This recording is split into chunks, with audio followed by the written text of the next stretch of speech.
안녕하세요. 결혼 2년차 새댁에 나이는 올해 30이고요. 남편은 저보다 한 살 아래이며 둘 다 아직은 아이를 가지고 싶은 마음이 없어 이세 계획이 없이 신혼만을 즐기고 있는 신혼부부입니다. 첫걸이라서 제 아기를 쓰는 것에 서투름이 있지만 여동생 아기라 생각을 하고서 따뜻한 시선으로 바라봐 주시면 감사하겠습니다. 제가 첫 결혼 생활이고 첫 시어머니와의 신경전 때문에 마음이 너무 혼란스럽고 괴로울 때가 많거든요. 저희 남편은 앞서 말씀드렸듯이 저보다 나이가 어리기도 하고 또 사회에서도 저보다 훨씬 뒤처지는 사회초년생입니다. 사랑하는 남자한테 뒤처진다는 소리를 하고 싶지는 않지만 최대한 객관적인 저희 부부의 조건을 설명해 드리는 게 나을 것 같아서 짧게 설명을 해볼게요. 저는 대기업 6년차 직장인이고 남편은 1년차 7급 공무원입니다. 저희 둘은 서울 상위권 대학을 졸업했으며 둘 다 대학 때부터 장기간 연애를 한 커플이었어요. 남편이 군대를 다녀온 후에도 제가 끝까지 기다려줬고 학교 복학을 했을 때에도 데이트 비용은 제가 다 내면서 사귀었습니다. 그땐 돈이 아까운 줄도 몰랐고 지금 다시 시간을 되돌린다고 하더라도 모든 비용은 제가 선택 낼 의향이 있습니다. 남편이 돈을 벌지 못하고 있는 상황이었기에 돈이 없는 줄을 아니까 어떻게든 제가 금전적인 부담을 덜어주고 싶었거든요. 늘 자신에게 돈을 아끼지 않는 저에게 남편이 충분히 고맙다는 인사와 사랑을 표현해주기도 했기에 딱히 큰 마찰이나 불만은 가져본 적이 없었습니다. 그러나 남편이 대학을 졸업하고 공무원 시험 준비에 들어갔어요.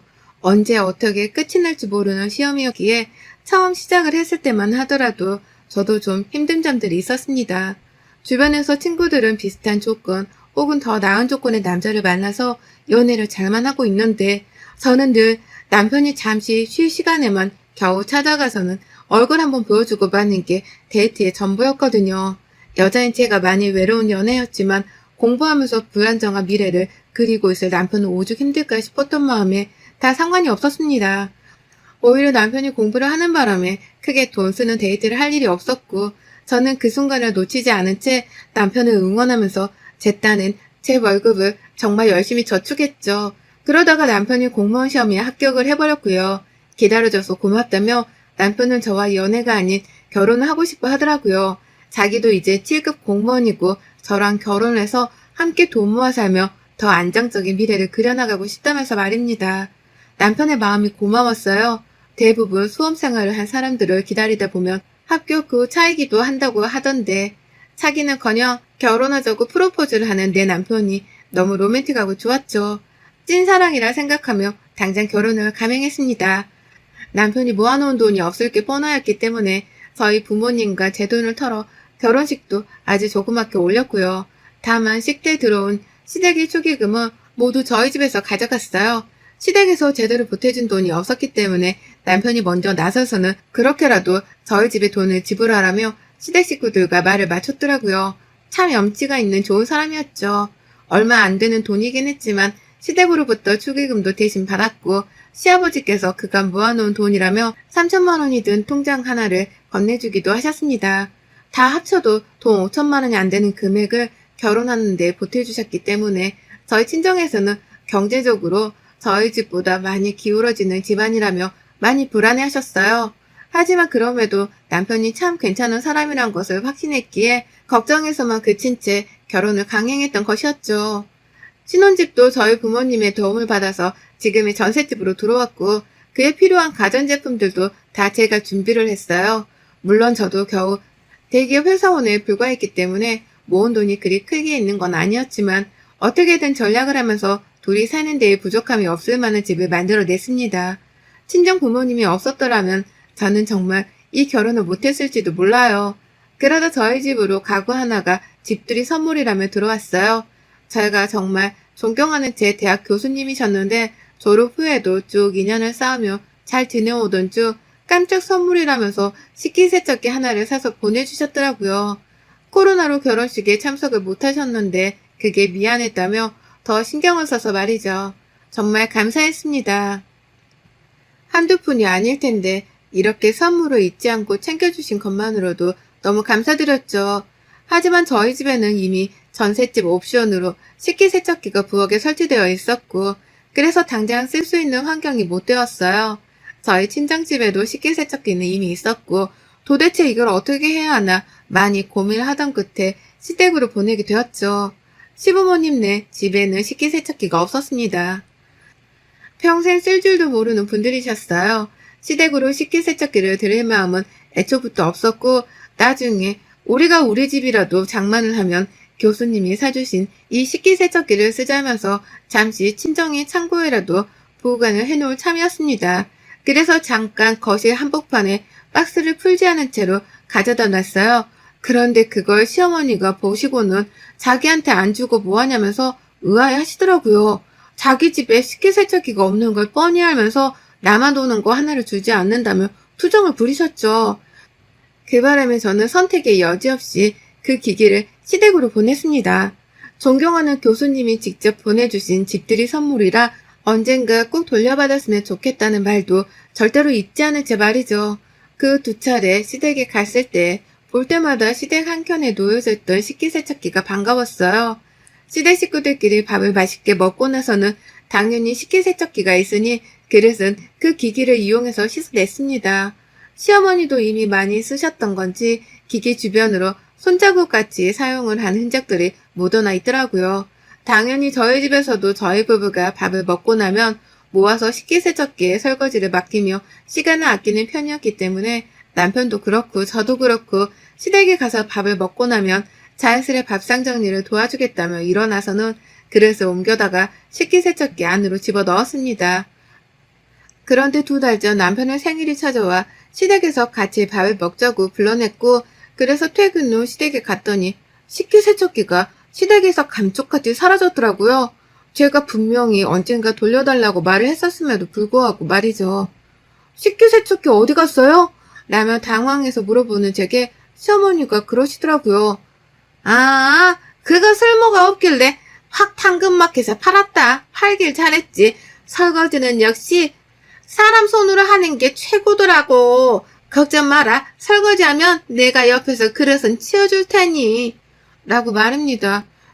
그게 무슨 말씀인가 싶었어요. 설마 식기세척기를 팔았다고 해서 나한테 설거지를 맡기려는 생각인 건가 싶기도 했습니다. 그것보다도 당연스레 저한테 설거지를 맡기며 자신은 도와주겠다고 말하는 시어머니의 모습에서 확 깨버렸죠. 설마 요즘 같은 세상에도 며느리한테 집안 설거지를 맡기려고만 하는 철딱선이 없는 시어머니가 있나 싶었는데 딱 보니 우리 시어머니가 그 짝인 것 같더라고요. 그리고 이건 저뿐만 아니라 시아버지와 남편도 저와 똑같이 느껴본 것 같습니다. 제가 너무 당황함과 동시에 열불이 나서는 얼굴이 빨개진 채로 그걸 그렇게 그냥 팔아버리셨다고요? 저한테 돌려주기로 약속하셨잖아요, 애초에. 라고 언성을 좀 높였더니 남편이 옆에서 더욱 당황해 하더라고요.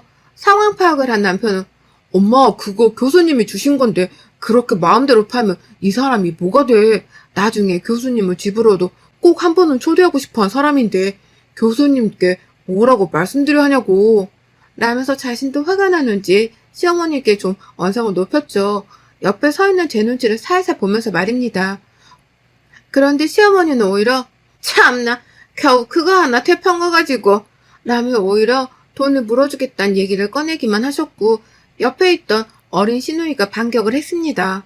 시누이는 아직 백수라서 직장도 없고 가진 돈도 없고 또 그냥 시댁에 얹혀 살고 있는 제 남편의 여동생이었거든요. 저랑은 무려 4살 차이가 나는 어린 친구이고요. 그래도 생각이란 건 하고 살 줄 아는 나이라고 여겼는데 이제 보니 정말 시어머니나 딸이나 똑같더라고요. 아휴, 언니 그거 좀 버렸다고 되게 땡땡거리네. 그럼 이 코딱지만한 집에 식기세척기를 억지로 두고 살라는 거예요? 우리 엄마도 잘 쓰질 않아서 한참 고민하고 또 고민하다 판 거라고요. 우리 엄마한테 왜 이렇게 모질게 화를 내요? 너무한 거 아니에요? 라면서 따박따박 자기 엄마한테 말이 심하다며 오히려 저를 나무라는데 순간 제 얼굴이 잘못한 것도 없는데 더욱 화끈거리더라고요. 나보다 한참 어린애가 저한테 버릇이 없네만해 하면서 훈계를 두려고 하는 꼴을 당해보니 말입니다. 기분이 많이 나빴고 또 괜히 시댁에 식기세척기를 준 것 같아서 이게 다 제 탓이라고 속으로 엄청 자책하고 후회를 했어요. 누구를 탓하지도 못한 채 그냥 기분이 너무 더러워서 시댁을 나와버렸죠. 알아서 생일밥 드시라고 말을 남긴 채 남편을 두고 말입니다. 그러자 남편도 자기 혼자서 어떻게 밥을 먹고 가냐며 저를 무작정 따라 나왔고요. 졸지에 시어머니는 아들 생일상을 차렸다가 정작 아들 없이 밥을 드셔야 했답니다. 집으로 가는 길에 저한테 시누이는 카톡까지 보내선 언니 진짜 너무한 거 아니에요? 가더라도 우리 오빠는 다시 집으로 보내요. 우리 엄마가 오빠 생일밥 만든다고 오늘 아침부터 일어나서 요리했는데 언니가 뭔데 그 노력을 다 헛수고로 만들어요? 겨우 그 식기세척기 하나로 되게 쪼잔하게 구네? 라며 토시 하나 틀리지 않고 이렇게 보내왔더라고요. 솔직히 시누이 말이 맞는 말이었습니다. 식기세척기가 별거 아닌 사람에게는 제가 굉장히 쪼잔하게 굴고 있는 것으로 보일 수도 있었겠죠. 하지만 명색이 남의 물건이잖아요. 제가 분명히 처음 줄 때도 도로 돌려줘야 한다고 말을 했었고요. 그런데 그 약속을 깨고는 멋대로 식기세척기를 팔아버렸던 것을 정말 이해할 수가 없었습니다. 뭐 이렇게 무례한 사람들이 다 있나 싶어서 카톡을 받고도 한참을 말을 잇지 못했고 결국 남편이 빌고 또 비는 바람에 겨우 진정을 할 수 있었어요. 시아버지도 제가 걱정이 되셨는지 괜찮냐고 연락이 와주셨고요. 이 집 구석에서 남자들이라도 제정신인 것이 천만다행이라 여기며 겨우겨우 식기세척기 일은 잊고 살고 있었어요. 그러다 얼마 전 제가 시댁에 가야 하는 일이 있었습니다. 마음은 너무 내키지 않았고 또 기회만 된다면 시댁에 가고 싶지가 않았어요. 하지만 시어머니가 먼저 나서서 제게 꼭 집으로 와줬으면 좋겠다고 사과의 전화를 걸어 오셨더라고요. 얘야, 내가 겨우 식기세척기 하나였어. 그냥 생각 없이 팔았는데 네가 이렇게 과민 반응을 할 줄은 정말 상상을 못했잖니. 이것 때문에 내가 멀쩡히 살아있는 우리 아들이랑 사이도 서먹서먹해졌고 말이야. 내 딸도 지 오빠랑 예전보다 많이 서먹해졌다고 힘들어 하더라. 우리가 잘못했다. 우리가 아는 게 뭐 있니? 그냥 가전제품 하나 버린다는 생각만 했을 뿐 너를 괴롭히려거나 속상하게 만들 생각은 정말 없었다. 그러니 너도 이쯤 화는 풀고 우리 그냥 가족답게 서로 밥 먹고 웃으며 허심탄회하게 풀자, 응? 이라고 하면서 말입니다. 솔직히 시어머니의 사과가 내키진 않았어요. 제가 과민 반응을 했다면서 절 살살 돌려가고 계시는 그 말투가 여전히 저는 빈정상하고 사과답지도 않게 느껴졌거든요. 하지만 그럼에도 먼저 연락을 해와서 어른이 사과를 하시니 저도 별 수 없더라고요. 못 이기는 척 그냥 사과를 받아들이고 유도리 있게 넘어가는 수밖에요. 그렇게 얼떨결에 시댁으로 갔습니다. 아가씨랑은 아직 제대로 서로 사과한단 말을 나눠본 적이 없었지만 집에 들어가니 아가씨가 먼저 저한테 언니 왔어요? 라며 아무렇지 않게 인사를 하더라고요. 그래서 저도 아무 일이 없었던 것처럼 네 라며 대답을 했습니다. 그렇게 앉아서 그냥 TV를 보며 시아버지와 남편이 띄우려는 분위기에 장단을 맞추며 대화를 나누고 있다가 조금 뜬금없긴 했지만 가족들 다 같이 장을 보러 마트에 갔어요. 저희 부부가 주말 어중간한 시간에 찾아가서였는지 시어머니는 요리할 장을 봐오지 않았다고 하며 저희를 우르르 데리고 나가더라고요. 사실 혼자 마트에 다녀오시겠다고 나서시는 걸 그냥 보고만 있을 수가 없어서 저랑 남편이 같이 가자고 합세를 한 것이었고 그러다 졸지에 아가씨랑 시아버지까지 우르르 다 나서서 함께 가게 된 것이었습니다. 동네 마트가 가까워서 도착은 금방 했어요.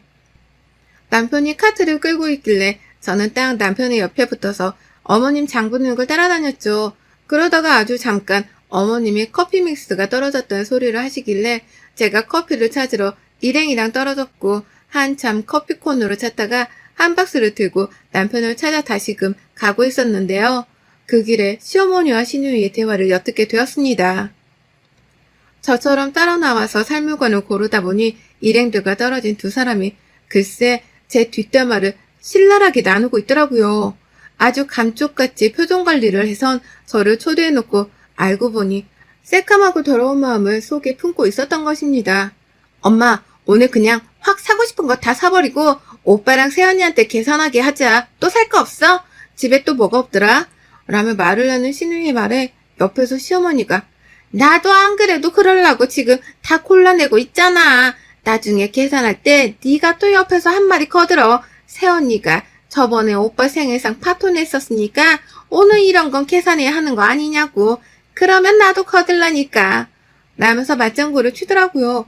정말 그 순간 남편 이거 보고 가슴이 철렁하더라고요. 모녀가 쌍으로 저런 질 나쁜 대화나 나누면서 며느리 하나를 괴롭히려고 하는 걸 보니 그나마 남아있던 정마저 뚝 떨어지는 심정이었습니다. 그런데 더 큰 반전이 드러났습니다. 얼마 전 시어머니가 버리셨던 그 식기세척기에 대한 진실이 두 사람의 대화를 통해서 드러났어요. 신우이가 그러더라고요. 난 진짜 새언니가 너무 싫어 죽겠어. 돈 많다고 떵떵거리는 것 같아서 재수도 없고 우리 집을 좀 우습게 여기는 것도 같지 않아? 안 그럼 오빠가 어떻게 우리 집으로 들어온 축의금을 언니한테 다 줄 수가 있겠어? 이게 다 언니한테 조종당하고 있어서 그런 게 분명해. 라고 말입니다. 그러자 그 옆에서 시어머니가 그러더라고요. 그러니까 겨우 그 식기세척기 하나 주면서도 토로 타려고 하던 거 봐. 아유, 난 그게 며느리를 도우는 것도 모른 채 그저 좋다고 집에 들고 왔지 뭐야. 식기세척기 하나 때문에 며느리가 내 집에서 손에 물 한 방울 안 묻히다 간다는 게 말이 되는 거니? 빨리 팔아버렸으니 그나마 다행이지. 만약 그걸 안 팔았음 오늘도 니네 언니는 손에 절대 물 안 묻혔다. 내가 절대로 그건 두고만 보고 있을 수 없지. 저번에도 니네 오빠 생일상을 핑계로 설거지 한번 시켜보려다가 저게 혼자 식기세척기를 팔았다고 삐져서는 집으로 돌아가는 바람에 흐지부지 된 거 아니야. 오늘은 기필코 내가 며느리냐 손에 물을 묻히고야 만다. 라고 말입니다. 아이고 세상에나. 그러니까 며느리인 제가 집안에서 설거지를 하면서 식물 노릇을 하는 꼴을 어떻게든 보고 싶은 나머지 제 교수님이 사주신 멀쩡한 식기세척기를 버렸단 소리를 하더라고요. 딸 가진 사람이 며느리 귀한 줄을 모른 채 자기 딸한테 아주 자랑스럽게 그 말을 하고 있었고 저는 그 말을 바로 근처에서 귀담아 듣게 되었고요. 파르르 떨리는 입술을 진정시키며 확 그냥 마트 안에서 저 모녀를 개박살 내줄까도 싶었지만 참았습니다. 카트를 끌고 있던 남편을 재빠르게 찾아가서는 호주머니 안에 있던 지갑을 꺼내들었고요. 저 혼자 몸이 안 좋아서 먼저 집에 가겠다는 말을 남기고 마트를 빠져나왔어요. 그 바람에 마트 안에서 장을 본 건 꼼짝없이 시어머니 혹은 시아버지가 계산을 해야만 했죠. 집으로 혼자 택시를 타고 오는 게 정말 눈물도 안 나오는데 마음은 서러워 괴롭더라고요. 겨우 나 하나 손에 물 한번 묻혀보며 식물살이를 시켜보려고 식기세척기를 없앴단 말이 너무 소름 끼쳤습니다. 그래놓고는 자기 엄마가 아들 생일상을 차리려고 아침부터 고생을 했네 어쩌네 하면서 애를 운운하던 신우의 말도 다시 떠올려보니 얼척이 없었네요. 애미나 딸이나 하나같이 사람 귀한 줄을 모르고 버르장머리 없이 생각하고 행동하는 것에 대해서는 죗값을 톡톡히 치러줘야겠다 싶었습니다. 먼저 집으로 들어가 잠시 쉬고 있다 얼마 뒤 가족들이 들어왔어요. 남편과 시아버지는 집에 들어오자마자 제 상태가 어떤지를 확인하면서 걱정하는 말씀을 뱉어주셨지만 시어머니랑 시누이는 소파 위에 대놓고 누워있는 제가 너무 꼴보기 싫었는지 쳐다만 보고는 곧장 부엌으로 가더라고요. 자기들 돈으로 직접 계산을 해서 음식들을 보니 아주 그냥 한가득이었습니다. 그래서 제가 일부러 말했죠. 우와 이거 다 사느라 돈 꽤나 드셨겠어요. 오늘 정말 맛있는 어머니 음식을 오랜만에 먹을 수 있겠는데요. 그런데 어쩌죠? 제가 몸이 너무 안 좋은데 그냥 남편한테 집에 바래다 주라고 하고 싶은데 그래도 오랜만에 어머님이 만들어주시는 음식을 남편도 그리워하는 것 같아서 조금만 버텨볼게요. 그 전까지 저는 좀 들어가서 쉬고 있어도 될까요? 아가씨 방 침대에 누워있어도 괜찮죠? 라고 말하죠. 그러자 아가씨도 배알이 꼴렸는지 당장 그러라는 소리는 못한 채 자기 엄마를 한번 보더니 마음대로 해요. 라고 떨떠름하게 대답을 하더라고요. 그리고 저는 정말로 아가씨 방 침대에 양말을 신고 들어가서는 한참을 누워만 있었습니다. 실제로 잠이 들기도 들었고 보란듯이 창문을 열어서 코를 골기도 했어요. 그렇게 계속 쉬고만 있다가 밖에서 남편이 다 된 거야? 와이프 부를까? 라며 말하는 소리가 들리더라고요. 그러자 시어머니도 아 국만 끓이면 되는데 나오라고 해라. 밥 공기 정도는 지가 퍼야 할 거 아니야. 라면서 저를 빨리 깨워서 일을 하게 하라는 식으로 남편을 재촉했죠. 그리고 드디어 제가 밖으로 나갔습니다. 자진해서 일어나 밖을 나가서는 어머니께 말씀드렸어요. 그럼요. 제가 밥 정도는 퍼야죠. 라면서 저를 도와주겠다고 옆에서 얼쩡거리고 있는 남편을 꼭 붙들어 매고는 밥을 퍼 밥 공기를 전해줬고요. 시어머니 보란듯이 부엌에 상부장 내에 들어가 있던 그릇들을 아주 그냥 싹 다 꺼내버렸습니다. 괜히 밥풀 묻은 주걱을 놔둘 용도로 멀쩡한 새 그릇 하나를 꺼냈었고, 국그릇으로 쓰려고 괜히 작은 용기에 한번 퍼다가 이 그릇은 너무 작겠죠? 라면서 다시 새 그릇 안에 펐어요. 시어머니가 닭볶음탕을 해놓으셨길래 이것도 제가 담을게요 라는 말을 하며 시어머니께는 그냥 빨리 거실에 가 계시라고 등 떠밀듯 내보낸 채로 저 혼자 그릇에 가득 담았습니다. 1인 1접시라면서 새 그릇들을 모조리 꺼내서는 닭볶음을 담았어요. 그릇이 너무 많이 나오니까 시어머니가 급기야 야, 너는 뭘 이런 걸 1인 1접시에 담고 그러냐 라면서 절 나무라셨지만 이내 아가씨랑 눈을 맞추고 잠잠하시더라고요. 어차피 설거지는 제가 할 건데 뭔 소용이냐 라는 듯이 말이죠. 그래서 저는 더더욱 보란듯이 부엌 안에 새 그릇들을 신나게 꺼내다 썼습니다. 괜히 닭볶음탕 소스를 묻혀놓고는 물에 담궈놓지도 않은 채 식탁 위에 올려서 건조를 시키기도 했고요. 김치랑 반찬까지 오만 것들을 다 그릇이랑 그릇을 죄다 꺼내선 그 위에 담았어요. 아니면 그냥 소스만 잔뜩 묻혀서는 똑같이 식탁 위에 올려놔 건조를 시키기도 했고요. 거실에서 자기 아들 입에 들어가는 음식만 신경 쓰느라 며느리가 뭘 하고 있는지 관심도 없으셨던 시어머니 덕분에 저의 이러한 행각은 생각보다 아주 수월하게 진행되었습니다. 저는 급기야 다 푸고 남은 국냄비를 더 끓이는 척을 하다가 냄비바닥을 좀 태워놓기도 했네요. 어떻게든 나중에 설거지를 하기 불편한 상태가 되도록 만들어 놓기 위해 저 혼자 부엌 안에서 개고생을 좀 했고, 그럴 가치가 충분하다면서 나중에는 더 신이 나선 부엌 안에 있던 심호 그릇이랑 그릇을 모조리 다 꺼냈어요. 그리고는 부엌을 나서던 그때 시부모님께 인사를 드렸네요. 전 이만 가볼게요. 귀한 아드님이랑 맛있게 잡수세요. 오늘 설거지거리 엄청 많으실 텐데 어디 한번 식기세척기랑 며느리 도움 없이 혼자 잘 닦아보세요. 라고 말하면서 제 가방을 챙겨서는 현관으로 나갔어요. 그 바람에 시아버지랑 남편이 그게 무슨 소리야? 어디 간다는 거야? 라면서 밥을 먹으려다 말고 저를 따라 현관 쪽으로 일어나 오셨고, 급기야 뒤에서 시어머니가 저게 무슨 뚱딴지 같은 소리냐? 밥 먹고 가! 라면서 억지로 저를 붙잡아 놓으려 발악을 하더라고요. 설거지를 어떻게 해서 한번 시켜보겠다고 말이죠. 그래서 제가 남편을 보며 사실을 털어놨어요. 니네 엄마랑 여동생이 마트에서 하는 소리 다 들었어. 어떻게든 나한테 설거지 한번 시켜보겠다고 교수님이 사주신 그 식기세척기도 버린 거였대. 오늘 우리 돈 한번 써보겠다고 일부러 마트 휘저어대며 쇼핑도 한 거고, 난 저렇게 거지 같은 속물인 사람이랑 겸상 안 해. 자기도 잘 알잖아. 게다가 난 우리 부모님한테 사랑받고 자란 나를 이따위로 하대하는 것들한테 제 아무리 시댁 식구를 할지라도 그냥 참고 넘길 수 없어. 내가 당신 사랑하는 건 잘 알지만 당신 가족들 때문에 정이 뚝뚝 떨어졌어. 밥 잘 먹고 집에 오면 당신 짐 다 싸서 오늘 안으로 당장 나가. 다시는 내 집안에 발 들여놓을 생각도 하지 말고 네 엄마랑 여동생은 내 앞에 절대로 보일 생각도 하지 마. 재수 없으니까. 라면서 뜬금없는 폭탄 선언까지 하고는 시댁 문을 쾅 닫고 나왔습니다. 나오는 순간 시댁 안에서는 남편이 아주 시어머니와 여동생을 향해 소리를 지르며 무슨 일이 있었던 거냐고 화를 내더라고요. 시어머니는 그 앞에서 아주 쩔쩔매고 계셨고요. 급기야 남편은 불이 났게 저를 따라 집을 나왔는데요. 저는 그 길로 남편을 데리고 집으로 돌아왔어요.